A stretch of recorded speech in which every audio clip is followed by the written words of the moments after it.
Assalamualaikum warahmatullahi wabarakatuh.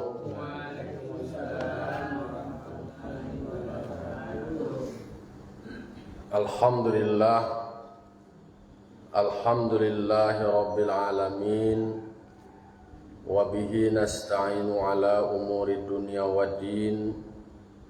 Wassalatu wassalamu ala ashrafil anbiya'i wal mursalin wa ala alihi wa sahbihi ajma'in. Ashhadu an la ilaha illallah wahdahu la syarikalah wa ashhadu anna Muhammadan abduhu wa rasuluh sallallahu alaihi wasallam la nabiyya ba'dah amma ba'du. Qala rabbi shrah li sadri wa yassir li amri wahlul 'uqdatam min lisani yafqahu qawli. Bapak-bapak, ibu-ibu, kaum muslimin dan muslimat, jamaah subuh yang dimuliakan Allah Subhanahu wa taala. Puji sarta syukur marilah sama-sama kita ucapkan atas kehadirat Allah Subhanahu wa taala yang telah memberikan limpahan nikmat, rahmat dan karunia-Nya kepada kita nan basamo. Alhamdulillah, kita masih Allah berikan badan yang sehat, umur yang panjang, dan masih berkesempatan untuk meningkatkan ibadah kita kepada Allah Subhanahu wa taala. Kita peloan dan kurang-kurang kita tingkatkan untuk menjadi lebih baik. Salawat dan salam kita mohonkan kepada Allah, semoga disampaikan kepada arwah junjungan kita, yakni Nabi besar Mustafa Muhammad sallallahu alaihi wasallam, yang telah membawa umat manusia dari zaman kegelapan, dari zaman jahiliyah kepada zaman Islamiyah seperti yang kita rasakan sampai saat ini. Baiklah bapak-bapak, ibu-ibu, kaum muslimin dan muslimat, jamaah yang dimuliakan Allah. Pagi kini dek karena masih suasana tahun baru nak, kita baca ayat ke-18 surah Al-Hasyr untuk sebagai renungan bagi awak. A'udzubillahi minasyaitonirrajim. Bismillahirrahmanirrahim. Ya ayyuhalladzina amanu taqullaha wal tanzur nafsum ma qaddamat lighad wattaqullah innallaha khabirum bima ta'malun. Shadaqallahul azim. Kata Allah Ta'ala di dalam surah Al-Hasyr. Surah Al-Hasyr ko sering dijadikan rujukan atau landasan bagi banyak mubalik atau da'i berkenaan dengan pentingnya dilakukan muhasabah atau semacam evaluasi diri. Karena di dalam ayat ke-18 surah Al-Hasyr Allah berfirman memanggil orang-orang yang beriman. Ya ayyuhalladzina amanu ittaqullah. Hai orang-orang yang beriman, tingkatkanlah ketakwaanmu kepada Allah. Jadi orang yang beriman lah berimannya, kemudian diperintahkan untuk bertakwa kepada Allah. Tingkatkan ketakwaan itu. Lalu kemudian wal tanzur nafsum ma qaddamat lighad. Hendaklah setiap diri memperhatikan apa yang telah berlalu. Lighad, untuk masa depan. Jadi namanalah berlalu, namanalah wak karajuan, dan itu dijadikan semacam pelajaran. Karena yang lalu itu menjadi pengalaman. Pengalamanku menjadi guru terbaik. Abaitulah kata orang tua dan para ahli hikmah. pengalaman adalah guru terbaik. Bamong kau bisa wak disebut berpengalaman dek karena lah kita karajuan, lah kita lewati. Dari nan kita lewati ko seyokianyo awak belajar dari pengalaman itu. Kalau orang tua awak, orang Minang ko kan memang ahli belajar kepada alam. Dijadikanlah alam tak kambang jadi guru. Lamo idui banyak nan dirasui. Jauh berjalan banyak dilihat. Kalau lu nado berjalan-jalan oleh tu lu barana macam lihat dah. Hah? Iyo para lu jalan-jalan. Rekreasi, rihlah atau ala namanya tu mentadaburi semua ciptaan Allah. Itulah perintah dari Allah Ta'ala. Siru fil ard. Bajalanlah kamu di muka bumi ko. Yo disuruh bajalan awak. Mangko di dalam ayat tu afala yanzuruna ilal ibili kaifa khuliqat. Kamu harus memperhatikan bagaimana unta itu diciptakan. Wa ilal jibali kaifa nusibat wa ilal ardi kaifa sutihat. Jadi ba'ab wa ila samai kaifa rufi'at. Wa perhatianlah ba'ab langit di tinggian. Itu kan menjadi pelajaran tu. Dicaliak dua langit, dak do batiang ge langit ko daya. Ba'ala cara bagantung ko ye. Itu perlu awak pikirkan dalam artian mengambil hikmahnya. Wa perhatianlah ba'ab bentuk bumi ko dihamparkan. Balo gunung ko dionggoan. Dima bisa dapat doa tentu aja lihat gunung. Ba mongko aja lihat langit. Kemudian aja lihat bumi. Nah, artinya itu adalah ciptaan-ciptaan Allah yang memberikan awak semacam pembelajaran. Karena orang yang bisa mengambil pembelajaran itu adalah orang yang berakal. Jadi itu kan termasuk daripada alladzina yadhkurunallaha qiyaman wa qu'udan wa 'ala junubi wa yatafakkaruna fi khalqis samawati wal ardh. Dan mereka yang berpikir pula tentang ciptaan Allah. Siapa yang mengambil pelajaran itu? Yang bisa mengambil pelajaran itu adalah orang yang mempergunakan akal. Tidak sekadar orang berakal, ada orang berakal itu apa gunanya akalnya gitu. Orang yang mempergunakan akal. Berarti perlu awak mereview lah, merefleksikan, mengenang, mengingat analah kita lakukan. Setidaknya resolusi adalah apun nan wak rencanakan. Nan wak rencanakan tentu adalah sesuatu yang berorientasi kepada masa depan. Dari nawa rencanakan itu bara nan terrealisasi atau nan terlaksana. Aiko namanya wal tanzur nafsum ma qaddamat. Setiap diri awak memperhatikan analah berlalu. Analah terjadi.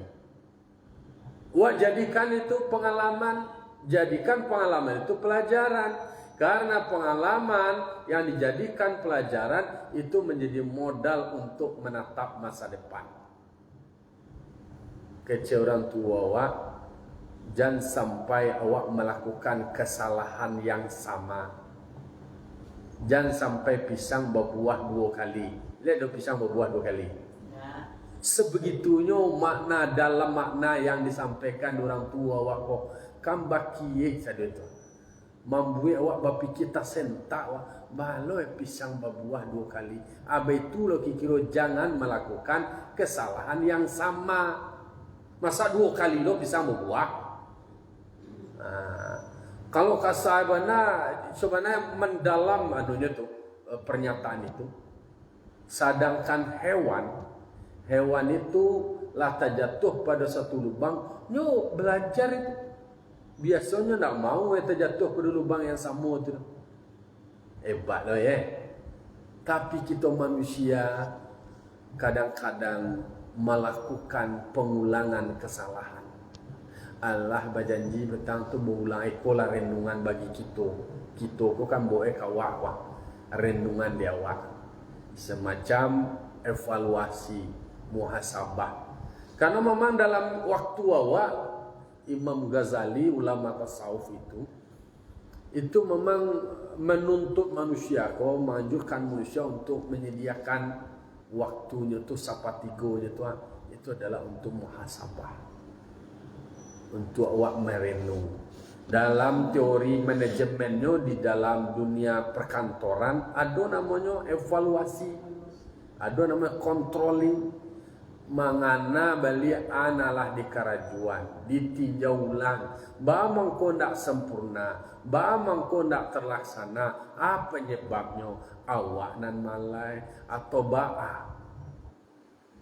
Karena kita nan manusia dari pengalaman itu, disitulah kemudian menjadi ilmu, dan itulah menjadi pedoman di awak liqat untuk menatap masa depan.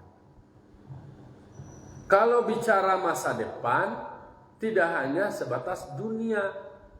Masa depan awak masa depan yang maha kekal, yaitunya akhirat.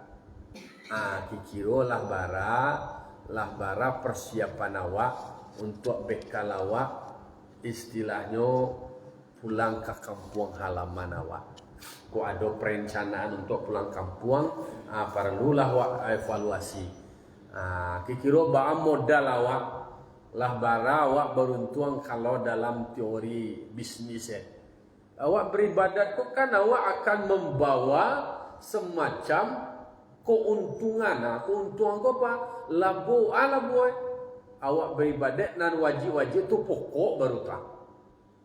Tentu ada nan tambah-tambah sunat-sunatnya. Itulah menjadi nilai plus, nilai tambah. Dan akan membuat berbeda awak dengan yang lain. Kalau nan standar-standarnya menjadi orang yang standar lah, menjadi orang yang biasa sama soal kewajiban. Tapi menjadi lebih baik biasanya adalah ada tambahan. Itu sebenarnya kamajo katanya untuk bisa menjadi lebih baik, bisa menjadi lebih hebat, bisa lebih sukses, itu pasti melakukan sesuatu yang berlebih atau yang berbeda daripada yang lain. Itu apa beda itu ditambah lah sama yang subuh, tidak sama yang subuh ditambah, mungkin ibadah-ibadah sunnahnya yang lain. Itu adalah membuat kita mempunyai nilai tambah, nilai plus, nilai beda dengan yang lain. Tentu levelnya berbeda lah, tempatnya berbeda lah, makamnya berbeda lah, posisi di sisi Allah Subhanahu Wa Taala. Maka ayat ini adalah dipanggil orang-orang yang sudah beriman. Hai kamu yang sudah beriman, coba kamu tingkatkan ketakwaanmu. Kamu bertakwa, tingkatkan ketakwaanmu kepada Allah. Lalu hendaklah setiap diri mengingat, memperhatikan apa yang sudah berlalu, supaya bisa menjadi modal bekal untuk menjadi lebih baik sekarang dan yang akan datang. Maka Rasulullah sallallahu alaihi wasallam itu mengingatkan kepada kita manusia, wa man kana yaumuhu khairan min amsihi fahuwa rabihun. Siapa yang perbuatannya, pekerjaannya lebih baik daripada hari sebelumnya, pekerjaannya hari ini, pekerjaannya tahun ini lebih baik dari sebelumnya, fahuwa rabihun, maka dia masuk kategori atau golongan orang yang beruntung. Berarti berpisah beda antara sebelumnya dengan sesudah. Kalau nan kini ko, nan baru ko, kok bahasa biangku lah namanya 2024 waktu kini ko pekerjaan awak, ibadah awak, semua agenda-agenda awak lebih baik daripada 2023, lebih baik daripada sebelumnya, maka awak menjadi orang rabihun, orang yang beruntung, orang yang menang, orang yang sukses. Itu orang yang sukses tuan. Orang yang dikatakan sukses tu nan kini lebih baik daripada sebelumnya. Lalu kemudian wa man kana yaumuhu mithla amsihi bahwa maghbunun. Siapa orang yang perbuatannya, yang pekerjaannya, yang ibadahnya, yang dia kerjakan sama saja dengan sebelumnya, dengan tahun sebelumnya, dengan hari sebelumnya, maka dia masuk kategori merugi. Samo sajo jo sebelumnya tua maghbunun awak. Maghbunun tu merugi. Iko semacam renungan bagi awak mau berada pada peringkat mana, berada pada level mana. Kalau awak ingin masuk kelompok orang yang beruntung, orang yang sukses, orang yang dicintai, iaitunya harus ada perbaikan, harus ada peningkatan. Oh, kok sebelum nilai 8 tentu kini nilai 9 lah. Berarti awak kok harus berubah, ada taghyir, ada berubah, ada peningkatan, ada perbaikan. Berarti di dalam diri awak memang ada semangat untuk menyesali kesalahan-kesalahan awak sebelumnya, tidak akan mengulangi sesuatu yang salah, berjanji ke depan menjadi lebih baik, berubah, kemudian istiqomah dan konsisten dengan rencana kebaikan yang akan dikerjakan. Karena sama saja levelnya, aku memang barik tentang awak untuk menjadi lebih baik itu. Samu jo nilai awaknya 8, batang ini 8, ada pontennya, samu aja itulah masuk kategori merugi. Deh samu aja nak kapatan. Kalau nilainya sama saja, itu bukan dianggap orang beruntung. Alun dianggap beruntung lah masuk kategori merugi. Kalau begitu awak terpicu untuk terus meningkatkan kebaikan, berbuat baik, melakukan kebaikan. Awak rencana harus melakukan cooking, kira bajan jiwa bisu harus lebih baiknya. Ada peningkatan, ada perbaikan, ada perubahan. Itu adalah kalau seandainya sama saja awak masuk kategori rugi. Apalagi sebaliknya?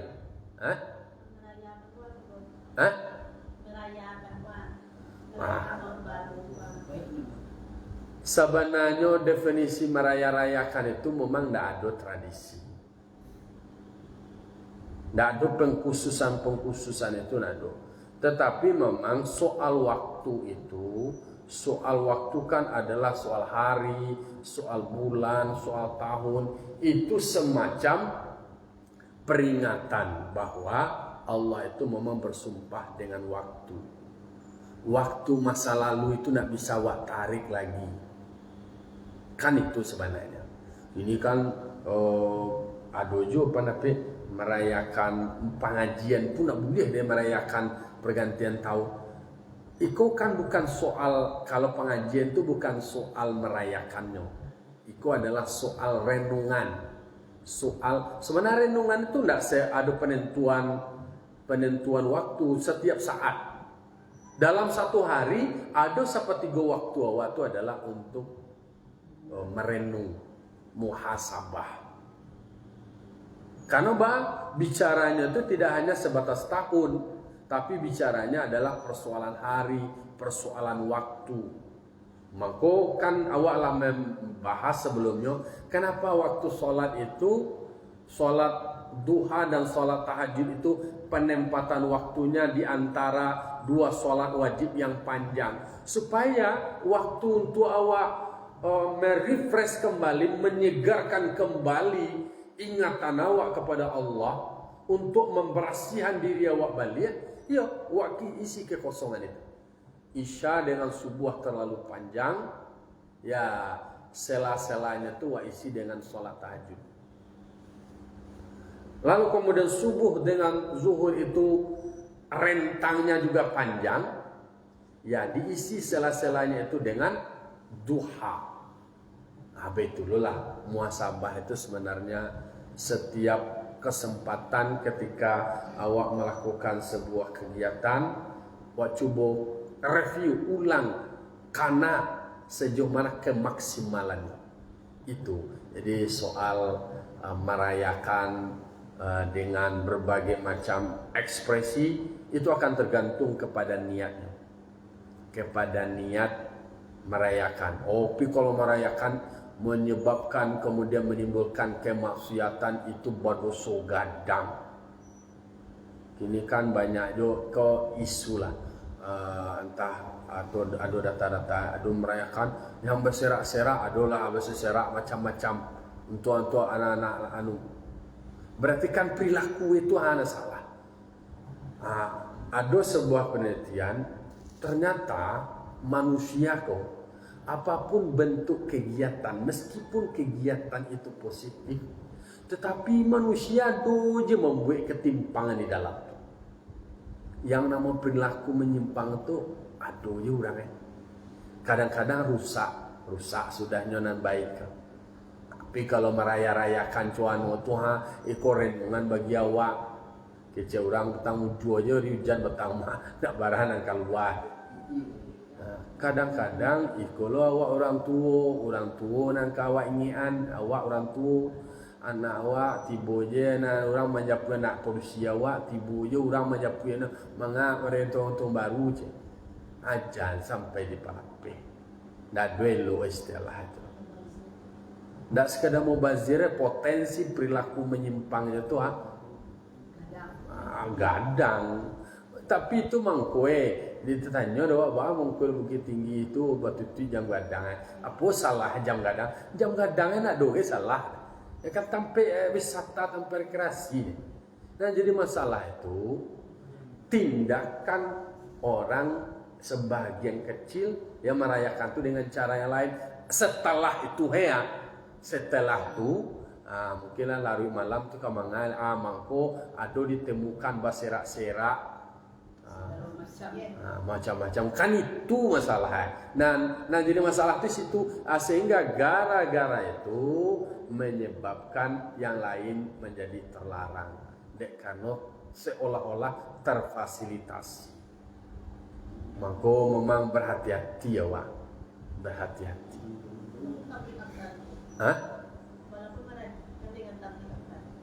Walaupun peringatan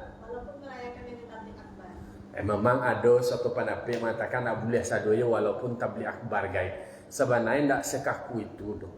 Kalau tabligh akbar itu kan mengaji je, mengaji. Ya sampainya memang kanlah banyak lo itu anunya. Jadi tabligh akbar. Tabligh akbar nak do larangan doh.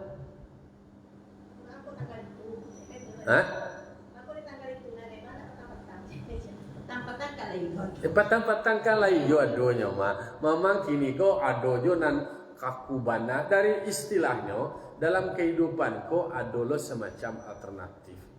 Orang ingin jo dia melakukan semacam renungan daripada naniko mangalai. Ancalah diisi ko kan alternatifnya tu. Nak dulu semacam pelarangan seperti yang kaku itu benar tu.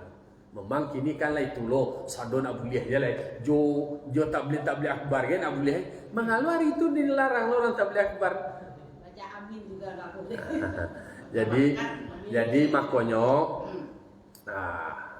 karena itu memang ada kini lah sedang berkembang sado dilarang jo tabligh akbar kan dilarang loh tabligh akbar orang banyak cara mengekspresikan diri kadang-kadang di hari itu melakukan semacam berjamaah, kemudian mereka melakukan muhasabah, membaca ayat ini kok dibaca ayat seperti baca surah Al-Hasyr ayat 18 itu kan semacam renungan. Tidak ada mempermasalahkan itu. Itu persoalan waktu yang terlarang itu memang contohnya hari tasyrik itu dilarang awak berpuasa itu contohnya. Kan ada hari yang ditentukan pelarangannya. Masa ada lo pada tanggal itu dilarang lo orang pengajian? Ndak sekaku itu lo do. Nya sabo itu lo nama kambang nak kuliah lo, beko salawat ge wa na lo mulia mengaji lo wa. Mana nak pesantren tu setiap hari itu nya mengaji nya tu ba tu dilarang lah mengaji tu. Nya ceramah nya. Dibaca kini contohnya surah Al-Hasyr ayat 8. Iko adalah semacam refleksi saja. Refleksi ada batasan waktu yang kemudian awak para lujo mereview itulah dari pengalaman awak jadikan semacam pelajaran. Dari pelajaran itulah menjadi modal dia awak untuk baam menatap masa depan. Karena kan persoalan waktu itu memang sudah disebutkan di dalam ajaran waktu. Memang soal waktu dan tempat itu memang sudah ditentukan. Apa ibadat-ibadatnya ada waktunya dan ada tampaknya. Nah, doa aja lah semoga pergantian tahun ko menjadi semacam bekal awak mengingat diri awak ke depan menjadi lebih baik. Karena posisi yang ketiga, wa man kana yaumuhu syarran min amsihi fa huwa mal'unun. Kalau seandainya yang wakarajuan berikutnya itu lebih jelek dari sebelumnya, justru awak masuk kategori orang yang terlaknat. Ba'atulah terlaknat berarti rugi banawa nama itu. Jangan sampai berubah ke arah yang tidak baik deh. Sebelumnya elok aja tapi berikut sudah tu menjadi tidak elok elok. Itu nama itu terlaknat nama itu. Kalau bahasa awak terlaknat ko kalau menyebutnya ini celaka lah. Na'udzubillah thumma na'udzubillah. Jadi bagi kita sebagai seorang hamba yang menghambakan diri kepada Allah, semua waktu, setiap saat, dan disitulah semacam bagi awak melakukan muhasabah. Hasibu qabla an tuhasabu. Hisablah dirimu, lakukanlah muhasabah sebelum kamu dihisab. Jadi kalau bahasa orang kantor kau audit ke, diaudit diri awak ke. Kalau petangko beberapa hari sebelumnya kan awak lah membaca bahwa Allah itu sari'ul hisab. Sari'ul hisab itu segera melakukan hisab. Melakukan hisab seluruh manusia. Dari manusia mulai dari Nabi Adam sampai hari kiamat. Waktu untuk menghisabnya itu dalam ukuran waktu dunia hanya setengah hari. Karena ada di dalam surah An-Nawah, di akhir surah Ali Imran, dia katakan Allah itu adalah sari'ul hisab. Itu di dalam ayat 199. Innallaha sari'ul hisab. Kan masih baru tu. Allah itu segera menghisab. Dikatakan yuhasibul khalqa fi qadri nisbin nahar min ayyamid dunya. Allah menghisab makhluk itu pada hanya sekedar setengah hari dunia. Itu di dalam ayat 199 surah Ali Imran. Ibarat tahun dunia tu. Barat tahun dunia wallahu alam lah. Yang jelas itu sabara manusia tu adue mulai dari Nabi Adam untuk menghisap mereka, langsung keluar bahasa awak ini laporannya sekali. Langsung kalau LHP sekali, laporan hasil pemeriksaan, hasil audit, hasil hisap kau sianuko rapore kau merah kau langsung dapat masing-masing rapor sekali, hasil audit, hasil hisap.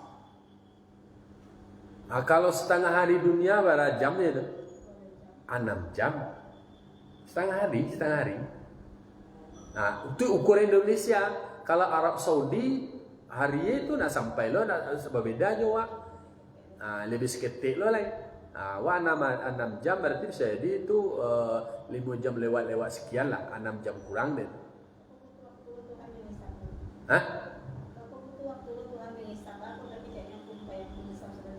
Begitulah sari'ul hisab itu.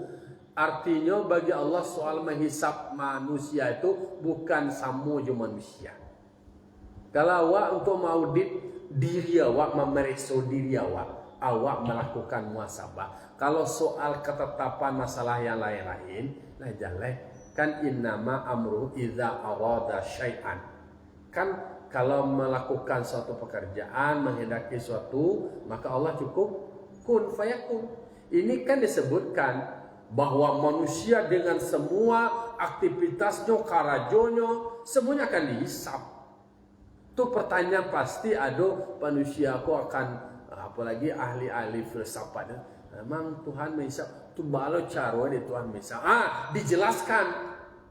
Al-Quran menyebutkan innallaha sari'ul hisab. Aja bertanya aja langsung dijawab Allah Ta'ala. Allah itu segera cepat melakukan hisab itu. Berarti bahwa Iko mengatakan bahwa Allah itu maha adil, nak ada nak kurang, nak ada nak bertambah, nak ada nak berlebih. Oh, kau penjahit ada tambah je lah. Semua Allah maha adil. Keadilan tu di sisi Allah. Jadi nak ada lah timo menerima pembalasan lah, ada hisabnya lah, terimalah hasil dari tindak lanjut dari hisab tu tadi. Tindak lanjut dari audit tu tadi ya, hisab Kau sianu kuah, kau sianu kuah. Mangkoe kan ada dikatakan fa amma man utiya kitabahu biyamini fasaufa yuhasabu hisaban yasira. Siapa yang menerima catatan amalnya itu dengan tangan kanannya, dia dihisap dengan hisap yang sedikit. Berarti masuk surga dah baran bukan bara salah dah. Makanya bagi kita diingatkan oleh Allah Subhanahu wa taala, wal tanzur nafsum ma qaddamat lighad. Perhatikan apa yang telah berlalu untuk persiapan masa depan. Masa depan itu adalah yaumul akhir, hari akhir. Jadi yaumil akhir, jadi yaumil akhir nanti semacam endingnya. Bahwa masa depan waktu adalah itu hasil hisab itu tadi. Dari awak kebaikan-kebaikan awak kerjakan, itulah yang kemudian yang akan awak terima nanti. Wattaqullah innallaha khabirum bima ta'malun, dan bertakwalah kamu kepada Allah. Ingat, innallaha khabirum bima ta'malun. Allah akan mengkhabarkan, Allah akan menceritakan, Allah akan menyampaikan semua yang kamu kerjakan. Berarti ana wak karajuan ko ado laporannya ke sadoi. Dado bisa kicu-kicu ale. Karena kalau disebut ada al-yawma nakhtimu ala afwahihim wa tukallimuna aydihim wa tashhadu arjuluhum bima kanu yaksibun. Kalaulah di hari akhir itu nanti mencoba bisa mengecil. Tangan awak berkata-kata, kaki awak menjadi saksi terhadap apa yang sudah kita kerjakan. Jadilah ado dapat laporan. Akan dikabarkan, akan disampaikan, akan diberitahu. Ini loh yang kamu kerjakan. Ada gugatan. Bahwa menggugat memang itu karena awak akan diterima laporan nanti. Terima laporan itu hasil hisab, berarti awak akan diberikan balasan sesuai dengan apolo karena awak berdasarkan catatan itu tadi. Itulah renungan bagi kita. Kita berdoa kepada Allah, memohon kepada Allah semoga awak ke depan harus menjadi lebih baik. Menjadi lebih baik, kemudian selalu berbenah, terus memperbaiki diri dan selalu mengingat diri. Karena ayat berikutnya itu memang mengatakan wala takunu kalladzina nasullah fa ansahum anfusahum ulaika humul fasiqun. Jangan kamu ada seperti orang yang melupakan Allah. Kalau kita melupakan Allah, Allah akan menjadikan awak lupa terhadap diri awak sendiri. Kalau awak lupa diri awak menjadi orang yang fasik. Maka karena diri awak dan kemudian awak akan bisa mengingat Allah. Dengan demikian, kalau awak mengingat Allah selalu, insyaAllah tentu awak akan terjaga. Kemudian awak akan terpelihara untuk terus istiqamah menjalankan segala suruh, meninggalkan segala tagah. Semoga Allah meridhoi dan menjadikan awak hamba yang terbaik. Perbuatan-perbuatan awak selalu menjadi lebih baik dan terus kita perbaiki. Demikian, mohon maaf. Allahumma waffiq ila aqwamit thoriq. Wassalamualaikum warahmatullahi wabarakatuh. Waalaikumsalam warahmatullahi wabarakatuh. Alhamdulillah.